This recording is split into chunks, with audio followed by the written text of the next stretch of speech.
Alright, so if you're on Ubuntu 26.04 LTS and you want to run Windows applications without leaving Linux, Wine is still one of the cleanest ways to do it. It's lightweight, it's fast, and when it's set up properly, it feels almost native. Now, here's the thing. Ubuntu does offer Wine in its default repositories, and yeah, you can install it from there, but if you care about better compatibility, newer fixes, and fewer headaches, the official WineHQ method is the one that actually makes a difference. So let's go through it the way you'd realistically set it up. Ubuntu's default packages tend to lag behind. They're stable, sure, but not always up to date.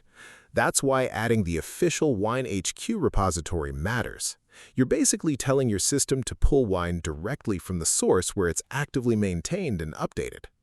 After adding that source, your system refreshes its package list. Now, Ubuntu actually knows about the latest Wine builds available. And this is where you get a choice. You've got the stable version, which is the safest and works for most people. Then there's the development version, which updates more frequently and supports newer applications better, but can introduce small bugs. And finally, staging, which includes experimental patches. Sometimes it improves performance or fixes specific games and apps, but it's less predictable. For most users, stable is the smart starting point. Once you install it, Ubuntu automatically pulls in all the required components.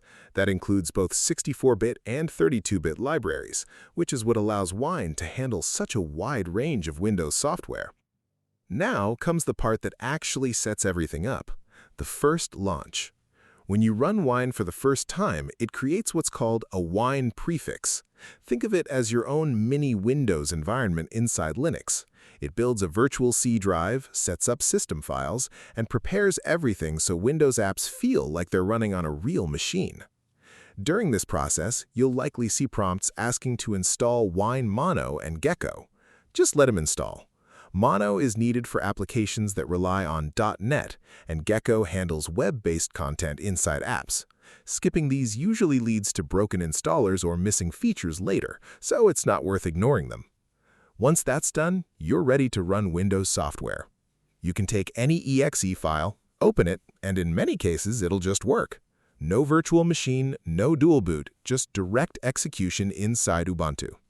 And if something doesn't work perfectly, that's normal.